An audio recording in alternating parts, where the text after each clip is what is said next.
Hello students, welcome to Shiny maths. 9ஆம் வகுப்பு பயிற்சி 9.2ல முதல் கணக்கு பார்க்கலாம். ஒரு நிறுவனம் 6 மாதத்தில் 10,000 மடிக்கணினிகளை உற்பத்தி செய்தது.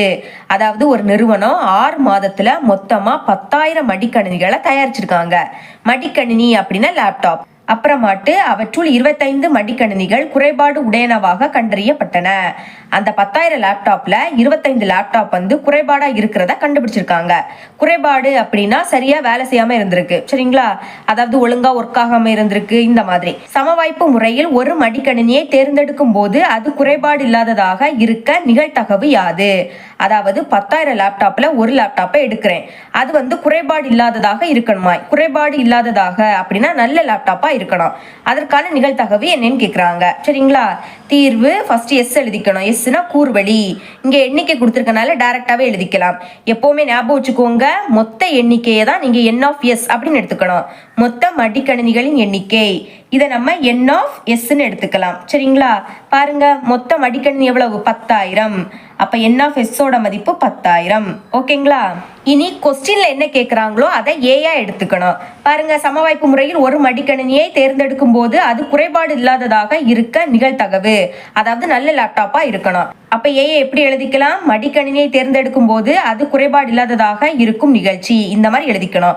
இனிமே இதோட எண்ணிக்கையை என் ஆஃப் ஏ அப்படின்னு எடுத்துக்கணும். குறைபாடு இல்லாத மடிக்கணினிகளின் எண்ணிக்கை, இதை தான் நீங்க என் ஆஃப் ஏ அப்படின்னு எடுத்துக்கணும்.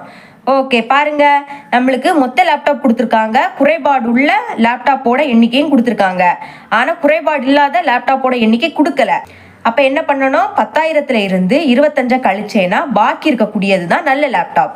அப்ப கழிக்கலாமா? 10,000 மைனஸ் 25. சைட்ல கழிச்சு காமிக்கிறேன். 10,000 25. கடன் வாங்கணும், அப்போ இதெல்லாம் 0, அதனால இதுல தான் வாங்க முடியும். அதனால இது 0 ஆயிடும். இப்ப இது 10 ஆயிடும். திரும்ப இது கேன்சல் ஆகி 9 ஆயிடும். அதே மாதிரி இதுவும் 9, இதுவும் 9.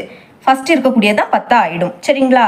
10ல இருந்து 5 கழிச்சா 5, 9ல இருந்து 2 கழிச்சா 7, அடுத்த 9, அடுத்த 9. அப்ப கழிச்சா என்ன கிடைக்குது? 9, 9, 7, 5. இதுதான் என் ஆஃப் ஏயோட மதிப்பு. இனிமே ஃபார்முலா எழுதிக்கலாம். நிகழ்தகவு கண்டுபிடிக்கக்கூடிய ஃபார்முலா. நிகழ்தகவு ஃபார்முலா என்னது?